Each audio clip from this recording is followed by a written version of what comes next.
Outremernews.fr, le site de l'actualité Outre-mer, 24 heures sur 24 et 7 jours sur 7. Retrouvez la chaîne Outremer News sur YouTube.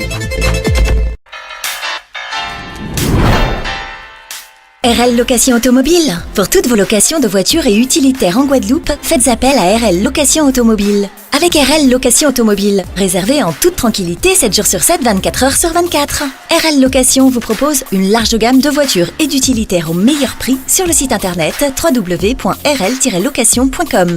RL Location, c'est aussi l'assistance et la livraison. Pour tout renseignement, contactez-nous au 0590 10 66 87. RL Location Automobile, la location en toute simplicité. Guadeloupe, actualité. De la croisière a connu une belle reprise en 2024. Les chiffres du grand port maritime de la Guadeloupe sont en baisse. Avec un trafic de marchandises et de conteneurs inférieur à celui de l'année 2023, les résultats du port ne sont pas au beau fixe. Le président du directoire a tenu ce mercredi 22 janvier une conférence de presse pour dresser le bilan de l'année 2024 et les perspectives pour les mois à venir. L'année 2025 se passera-t-elle sous de meilleurs auspices? Réponse de Jean-Pierre Chalus, président du directoire du Grand Port Maritime de Guadeloupe, au micro d'Olivier Félix. Je pense qu'on a aujourd'hui la fin des grands chantiers structurants sur la Guadeloupe, la fin des travaux importants sur le CHU, même s'il y a encore des flux qui sont liés à ce type d'activité. On a également une consommation domestique qui est en retrait. Donc nous constatons effectivement des trafics 2024 qui sont moins forts que ceux que nous avions en 2023. Je dirais que ce qu'on constate, c'est qu'il y a une consommation qui est en retrait. Est-ce que ça constitue une crise? C'est pas une conclusion que le port peut tirer. Alors sur le début d'année 2025, nous la poursuivons comme elle a fini au cours de l'année 2024. Il n'y a pas aujourd'hui de signe qui montre qu'on est sur une activité qui se redresse. Alors de toute façon, on est confronté à une évolution du transport maritime extrêmement importante. La taille des navires augmente et c'est un phénomène mondial qui est également présent pour la Guadeloupe. Donc c'est une nécessité pour nous d'adapter nos infrastructures. Ensuite, il y a effectivement la problématique du trafic qui doit suivre dans cette partie-là. Aujourd'hui, il y a des engagements des compagnies maritimes pour fréquenter notre port et augmenter le volume de transbordement qui est aujourd'hui à son niveau plancher. Nous avons réalisé en 2024 58 millions d'euros d'investissement, ce qui est un élément extrêmement important. C'est quasiment x4 par rapport à l'année 2023. Nous poursuivons sur cette dynamique-là avec l'achèvement des travaux, de la première phase de travaux sur le terminal de Jarry, qui va également représenter un niveau d'investissement extrêmement fort en 2025, à peu près similaire, à peu près 50 ou 60 millions d'euros. Donc nous sommes sur une dynamique d'investissement extrêmement importante pour requalifier nos infrastructures et nos équipements. Alors ça permet d'accueillir des navires qui sont de plus grande dimension, avec un tirant d'eau plus important. Donc nous devons permettre les flux maritimes dans de bonnes conditions, et également pour travailler des navires qui sont plus larges et plus hauts. Donc c'est une obligation aujourd'hui dans le monde du conteneur moderne. Nous avons également la même problématique pour des navires qui vont amener par exemple du blé ou etc., qui augmentent également en taille. On doit adapter en permanence nos infrastructures. Pour accompagner au mieux les entreprises dans leur gestion des difficultés, les commissaires aux comptes et les experts comptables se réunissent pour un événement inédit. Ce mercredi 22 janvier a eu lieu la journée de rencontre entre les professionnels du chiffre et du droit, organisée par la compagnie régionale des commissaires aux comptes de Basse-Terre. Ces échanges ont été partagés avec des acteurs du monde judiciaire, dont Caroline Calbeau, procureure de la République de Pointe-à-Pitre. Un reportage d'Olivier Félix. Nous avons souhaité organiser une journée inédite, puisque c'est la première fois que ça se réalise dans le département. Une journée de rencontre entre les professionnels du chiffre et du droit d'une part et le monde judiciaire. Rencontre sur deux thématiques. La première thématique est la prévention des difficultés des entreprises et la seconde thématique qui porte sur la révélation des faits délictueux. C'est très important de pouvoir échanger avec les commissaires aux comptes et avec les experts comptables, puisque finalement, on travaille avec eux au quotidien quand on va au tribunal mixte de commerce et quand on se rend compte que les entreprises déposent peut-être trop tardivement leur dépôt de bilan et donc on ne peut que prononcer et que constater que la situation financière elle est trop abîmée et à ce moment-là c'est une liquidation judiciaire. Donc l'intérêt de travailler avec les experts comptables et les commissaires aux comptes, c'est qu'ils comprennent la nécessité de signaler plus tôt ou de convaincre plus tôt le chef d'entreprise de déposer le bilan ou bien de venir ouvrir une procédure collective pour que justement on puisse mettre en place un redressement judiciaire, prévoir des plans de cession et donc sauvegarder les emplois. Nous, en tant que commissaire aux comptes, au-delà de la certification des comptes, nous devons procéder à 2 actes particuliers que sont la procédure d'alerte dans le cadre de difficultés des entreprises d'une part et d'autre part la révélation de faits délictueux lorsque au cours de notre mission, nous avons à connaître de faits que nous n'avons pas à qualifier, mais qui pourraient relever en fait du champ délictuel. Donc, c'est 2 obligations qui incombent au commissaire aux comptes. Et voilà, donc l'idée de cette manifestation d'aujourd'hui, c'était d'échanger avec le monde judiciaire. Donc nous avons eu la chance d'avoir le parquet, le substitut du procureur, Madame la procureure, le substitut du procureur, mais également des services d'enquête pour mieux nous coordonner, mais le tout bien évidemment au bénéfice des chefs d'entreprise, parce que nous sommes bien évidemment à leur service. Mais nous avons quand même des obligations qui nous incombent, donc d'où cette situation qui peut être délicate pour nous. Voilà. Et ça, on peut la revoir. Excusez-moi. On reprend justement avec les invités qui sont sur ce plateau ce soir. Monsieur Jean-Pierre Léoncédis, président de la Compagnie des experts de justice. Bonsoir Monsieur Léoncédis. Bonsoir Madame. Merci d'être sur ce plateau justement pour nous parler de l'événement qui se tiendra très prochainement. Et avec vous, nous avons Monsieur Félix Cross, premier vice-président de la Compagnie des experts de justice. Bonsoir. Bonsoir Madame. Alors ce vendredi 24 janvier se tiendra l'assemblée de la Compagnie des experts de justice. Avant justement qu'on en parle plus en détail, est-ce que vous pouvez nous rappeler le rôle des experts de justice et comment intervient justement la compagnie?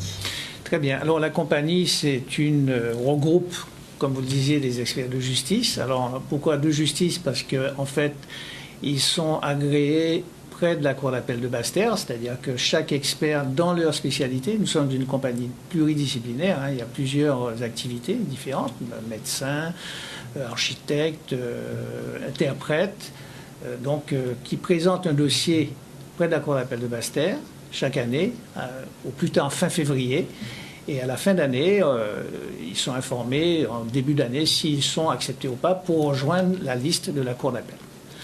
Donc la compagnie ne regroupe pas, pour l'instant en tout cas, tous les experts inscrits pour la Cour d'appel, mais elle regroupe environ la moitié. Alors pourquoi il est important de rejoindre la compagnie? Parce que précisément, elle fait le lien entre le Conseil national des experts de justice, qui regroupe 33 compagnies au total, plus d'autres compagnies beaucoup plus importantes. Et ce lien nous permet d'avoir beaucoup d'informations, nous permet également de disposer de modules de formation qui sont importants parce que la formation est un critère extrêmement exigeant et exigé par les magistrats qui veulent vérifier si les experts ont mis leurs compétences techniques, puisque l'expert est un technicien avant tout, peuvent maîtrisent surtout la procédure expertale. Ça, c'est très important.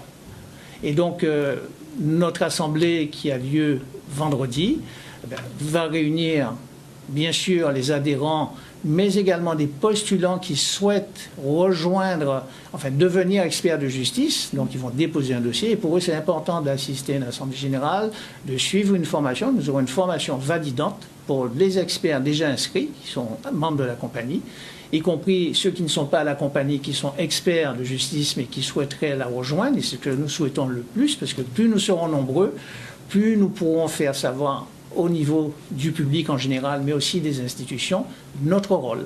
Et peut-être qu'on en parlera d'ailleurs, puisqu'il y a beaucoup de confusion au niveau du public quant au rôle de l'expert de justice.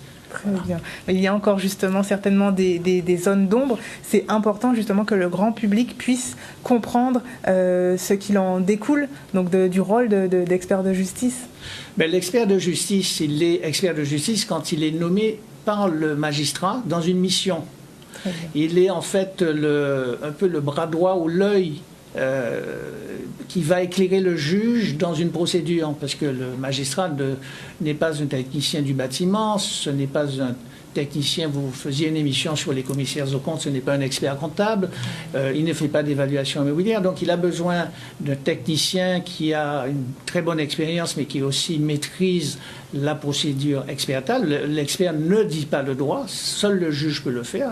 L'expert qui ferait des commentaires juridiques dans son rapport, je dirais, il a tout faux, puisque ce n'est pas son rôle, mais il est là pour éclairer le juge au travers de sa mission. Il doit s'en tenir à la mission, bien entendu. Il va sur place, il rencontre les parties. Alors, une précision, et c'est pour ça que je dis, il y a une confusion aussi au niveau du public. Laquelle ici, nous avons beaucoup de problèmes d'indivision. Monsieur Cross et moi-même, nous sommes dans la même spécialité, c'est-à-dire nous intervenons en termes d'évaluation, mais aussi dans des questions d'indivision, de succession. Bien souvent, il y a des contentieux familiaux, malheureusement, chez nous, c'est très fréquent, hélas, et notre rôle, c'est aussi d'essayer d'apporter des solutions. Je ne dirais pas qu'on règle tout, mais on apporte un éclairage au juge. Mais souvent, celui qui a demandé l'expertise par l'intermédiaire de son avocat, parce qu'il le fera toujours, ça doit passer par un avocat, il va solliciter du magistrat, que le magistrat nomme un expert, qui est inscrit sur la liste. Eh bien, parfois le demandeur, dans le jargon il y a le demandeur et le défendeur, le demandeur pense que comme c'est lui qui a fait la demande et qu'on a désigné un expert, il intervient pour lui. Non, l'expert n'intervient que pour le juge. Il a des comptes à rendre qu'au juge. Bien sûr, il a des obligations aussi vis-à-vis des parties, le respect du contradictoire. Il faut que tout le monde soit informé des démarches des deux côtés, par l'intermédiaire de leurs avocats. En général, ils sont représentés par des avocats. Et il y a un certain nombre de règles de procédure qu'il est impératif de respecter. Voilà. Et donc, nous sommes là pour éclairer le juge. Il peut suivre nos conclusions au niveau du rapport, mais il n'est pas obligé. Rien n'oblige le juge à suivre nos conclusions. Bon, en général, s'il sollicite un expert dans une matière bien précise, c'est qu'il a besoin d'un éclairage. Voilà. Mais en dernier ressort, c'est le juge qui décide. Et quand on a une difficulté, on doit se retourner vers le juge, toujours. C'est lui qui nous donne la mission, qui nous confie la mission, et non pas les parties.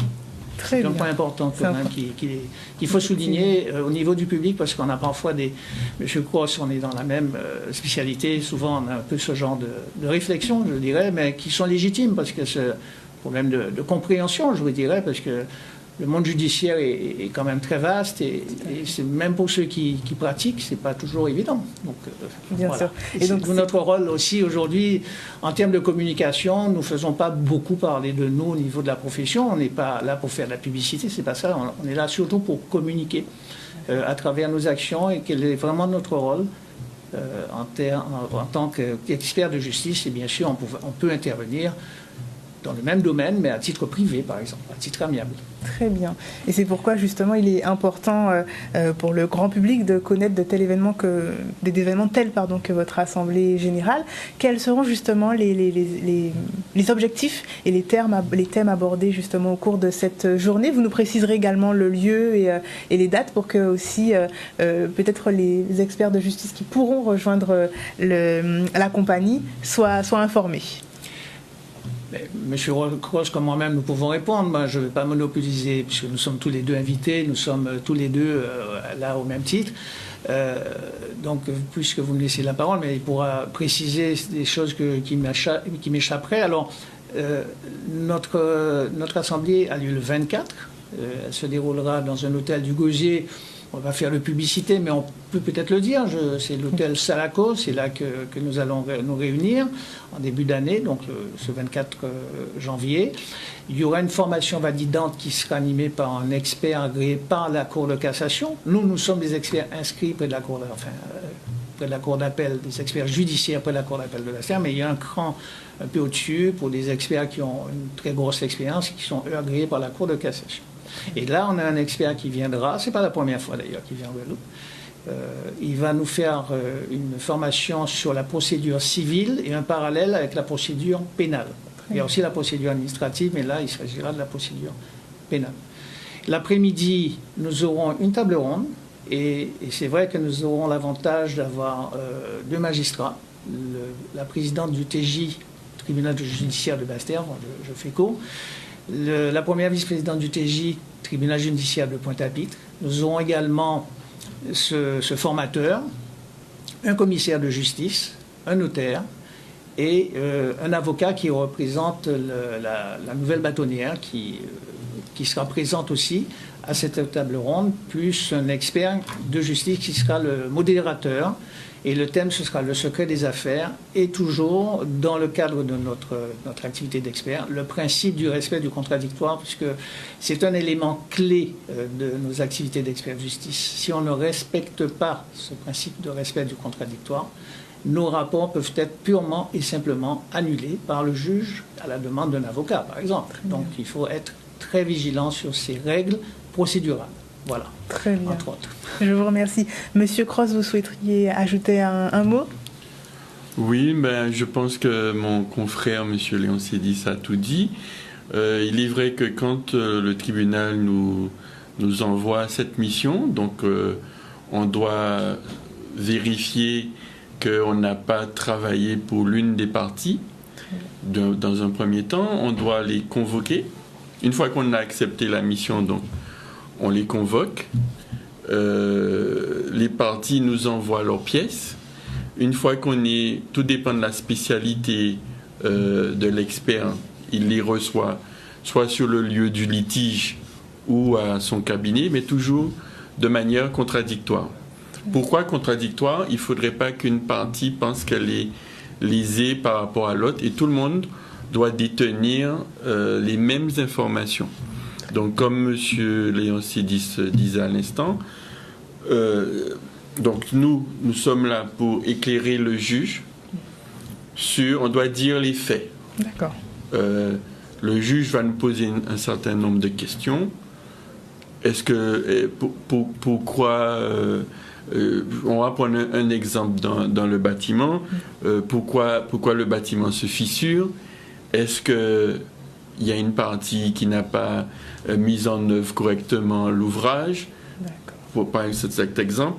Si on prend la spécialité des médecins, par exemple, on va vouloir savoir, est-ce que la personne qui dit qu'il y a eu un accident de travail, le médecin sera chargé de vérifier si la pathologie qu'elle présente est en adéquation avec les radios, par exemple. Je donne un exemple. Vous qui êtes, par exemple, dans les médias, certains riverains vont se plaindre d'une certaine fréquence. Le juge ne connaît rien au monde aérien, si on peut employer ce terme. Donc, il va chercher sur la liste un spécialiste qui ira faire ses analyses pour vérifier d'où vient le problème et s'il peut y remédier, proposer des solutions. Et c'est le juge à ce moment-là qui déterminera en fonction de ce qu'on lui aura proposé, ça lui permet de mieux appréhender le problème et c'est le juge qui trouvera la solution juridique. Mais pas, nous sommes juste là pour figer une image. D'accord. Très bien. Je vous remercie pour ces informations. Mais je peux juste rajouter, parce que M. Cross, effectivement, mon confrère, a bien été dans le rapport lui-même, et c'est important de le dire. Alors, nous avons, je n'ai pas de la publicité, bien entendu, nous avons un recueil qui s'appelle le Vademecum de l'expertise. Et vous voyez, alors ça, c'est l'édition 2020, la prochaine va sortir en février 2025. Donc, on a une nouvelle édition. Et dans ce Vademecum, qui est sorti par le Conseil national des compagnies d'experts de justice, qui est une association reconnue d'utilité publique depuis 2008, il y a tout dedans. Et c'est important parce que nous aussi, c'est un peu notre Bible, et à chaque fois qu'on a un doute, on y va et on trouve les réponses. Et si vraiment on ne trouve pas la réponse, on peut toujours contacter un magistrat qui pourra nous répondre aussi de façon directe. Voilà. Très bien. En tout cas, c'est nous qui vous remercions. Merci à vous pour toutes ces informations et pour ces éclaircissements aussi très importants. Merci infiniment. Entendu. Merci. Pour rompre l'isolement des aînés, la ville des Abîmes mise sur le bien-être et le vivre ensemble. Le centre communal d'action sociale de la commune a organisé ce mercredi 22 janvier la journée des seniors au complexe sportif Joseph et Patrick Céligny. Plus d'une centaine de seniors se sont réunis pour un moment de partage et de convivialité où les activités n'ont pas manqué. Un reportage de Charlie Dagonia. Alors aujourd'hui, c'est la fête des seniors, fête que nous organisons depuis 2012, que nous avons dû interrompre par rapport au Covid, et là nous reprenons la fête des seniors. Alors il s'agit aujourd'hui d'une journée conviviale pour nos seniors de 65 ans et plus habitant le territoire de la ville des Abîmes. C'est une journée de cohésion sociale, une journée de liaison, une journée de partage, une journée de bien-être, une journée de joie pour nos seniors. L'objectif pour le CCAS aujourd'hui, c'est vraiment de promouvoir un esprit de cohésion sociale de tous nos administrés seniors sur le territoire des Abîmes, tout en veillant à prévenir le bien vieillir. Donc pour ça, on a un programme festif avec des animations où nos seniors pourront décompresser, s'amuser. Et on a aussi une partie de la manifestation avec un village santé, prévenir le bien vieillir, avec un panel de professionnels pour les accompagner dans leur démarche. Ça participe effectivement du projet politique que nous avons, sur lequel nous avons été élus. Et c'est cette fête des seniors, justement dans le cadre de la politique de solidarité, rentre tout à fait, comme je viens de le dire, dans ce cadre. Et cette fête est portée donc par le Centre communal d'action sociale, qui est donc présidé par Eric Jalto, et donc moi je suis la vice-présidente. Mais elle se fait en partenariat avec la ville. La manifestation est ciblée sur les seniors de plus de 65 ans. Donc le CCAS a vraiment ouvert grand les bras. Vous voyez qu'on a une belle salle pour accueillir le maximum de seniors et on espère leur faire passer une journée mémorable. Mais nous les accompagnons aussi pour qu'ils puissent échanger entre eux, pour qu'ils puissent vraiment passer une journée conviviale. Nous avons d'autres manifestations que nous faisons. Nous avons les visites de convivialité. Nous avons aussi Allo J'écoute qui permet aux personnes âgées d'appeler tous les jours s'ils ont un problème. Nous avons des conventions avec les petits frères des pauvres, avec le service senior civique. Et nous avons aussi un service soutien à domicile qui permet d'accompagner nos personnes âgées isolées, et pas isolées, mais en tout cas de mettre en place une politique d'action sociale très forte en faveur de nos personnes âgées. Une fête, une très bonne fête, puisque ça nous permet de sortir, de voir du monde et d'échanger.